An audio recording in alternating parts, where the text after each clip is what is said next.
আসসালামু আলাইকুম ওয়া রাহমাতুল্লাহ। হ্যালো বন্ধুরা, আজকে আপনাদের সামনে হাজির হলাম আরো একটা নতুন ভিডিও নিয়ে। এবারে আমার সফর ময়মনসিংহের হালুয়াঘাট দুবাওড়া উপজেলা। এটা হলো ময়মনসিংহ জেলার হালুয়াঘাট উপজেলার একটি গ্রামীণ জনপদ। এখানে একটা দাওয়াতে আমি এসেছিলাম এবং আমার কাছে গ্রামটি খুবই সুন্দর লেগেছে। চারিদিকে সবুজ ফসলের মাঠ, ধান ক্ষেত, এক পাশে আছে ভুট্টা ক্ষেত। পুরোটাই একটি গ্রামীণ জনপদ, যেটা দেখলে আপনার মন প্রাণ সবকিছু জুড়িয়ে যাবে। দেখুন কত সুন্দর ধানের ফসলি জমি, যেটা দেখলে সেই গ্রামীণের ছোটবেলার শৈশবের কথাগুলো মনে পড়ে যায়। এটি একটি চট্টগ্রামের ঈদের মাঠ। একটু আগে মসজিদ দেখেছিলেন, এখানে ঈদের জামাত অনুষ্ঠিত হয়। আমরা গিয়েছিলাম ঈদের ছুটিতে কয়েকদিন পরে।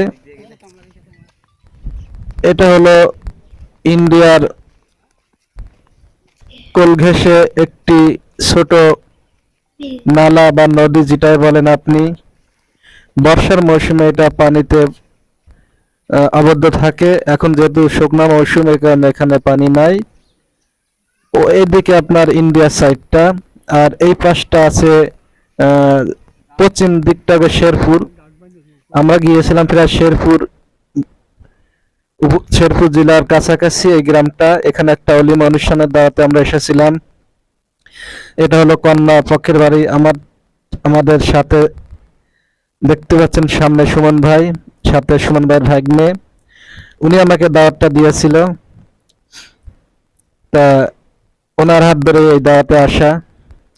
মেহমানদের জন্য সবকিছু আপ্যায়নের ব্যবস্থা করা হয়েছে। কিছুক্ষণের মধ্যেই আপনার আপ্যায়নের ব্যবস্থা হবে এবং বরপক্ষ চলে আসবে। যে বাড়িটা দেখলেন, এটা হলো কন্যা পক্ষের বাড়ি। এবং এই কন্যা পক্ষ, আমার কন্যার মা আমাদের অফিসে জব করেন। আমরা খাবার টেবিলে অলরেডি বসে আছি। কিছুক্ষণ পরে আমাদের খাবার দেওয়া হবে। এই যে সুমনা ভাগনা। খাওয়া দাওয়া শেষে আমরা এখন রওনা করলাম দুবাওড়া উপজেলার দিকে। এটা হলো দুবাওড়া যাওয়ার রাস্তা। রাস্তার দুপাশে সবুজ ফসলের জন্য এই পাশে ভুট্টা ক্ষেত, এ পাশে ভুট্টা ক্ষেত, ধান ক্ষেত, উভয় ক্ষেতই রয়েছে। এবং রাস্তাটি খুব নান্দনিক দিক। এবং এটা দেখুন ইন্ডিয়ান বর্ডার ঘেঁষা। আর এই পাশটাকে আপনার বর্ডারের এই পাশ, আর এই পাশে ইন্ডিয়ান বর্ডার। বাম পাশে, রাস্তার বাম পাশে ইন্ডিয়ান বর্ডার। উঁচু উঁচু পাহাড় আছে। ও যে দূরে দেখা যাচ্ছে যে পাহাড়গুলা, আমি যতটুকু সম্ভব আপনাদের জুম করে ক্যাপচার করে দেখানোর চেষ্টা করতেছি। এটা হলো নিতাই নদী।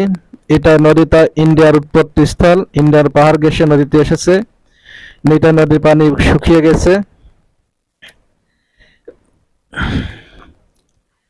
এখন আমি যাব ময়মনসিংহের ঈশ্বরগঞ্জ উপজেলা দোস্তের বাড়িতে। দোস্তের ছেলে হয়েছে, ছেলেকে দেখার জন্য আমি ঈশ্বরগঞ্জ রেল ক্রসিং এর সামনে আছি। এই যে রেলটা অতিক্রম করার পরে আমরা ঈশ্বরগঞ্জ উপজেলায় পৌঁছে যাব। সুমন ভাইদের বাড়িতে আমি একদিন ছিলাম, তারপর ওখানে নিতাই নদীতে নেমেছিলাম। নিতাই নদীতে পানি নেই এখন। বর্ষার মৌসুম ছাড়া পানি থাকে না নদীতে। শুকনোর মৌসুমে নদীতে পানি দেখা যায় না। ওখান থেকে একদিন থেকে সকালবেলা ময়মনসিংহ ব্রিজ পার হয়ে ঈশ্বরগঞ্জের গাড়িতে উঠেছিলাম। ট্রেন যাচ্ছে, কিছুক্ষণ আমরা ওয়েট করতেছি আমাদের গাড়িতে। সাথে আছে আমার বন্ধু আব্দুল্লাহ। দুই বন্ধু মিলে আমরা ঈশ্বরগঞ্জ যাচ্ছি। যোগীতলা গ্রামে যাব আমরা। ওই গ্রামটি খুব সুন্দর এবং গ্রামটি খুব নান্দনিক। গ্রামে প্রচুর ধান এবং ধান ক্ষেত এবং বিভিন্ন ফসলি জমি, অর্থনৈতিক ফসল আছে। বন্ধু বাড়িতে চলে আসছি, বন্ধু ছেলেকে কোলে নিলাম, দোস্ত আব্দুল্লাহ কোলে নিল। তারপর সেখান থেকে আমরা চলে আসলাম গাজীপুরে কর্মস্থলে। ধন্যবাদ। এ পর্যন্ত। আসসালামু আলাইকুম ওয়া রাহমাতুল্লাহ।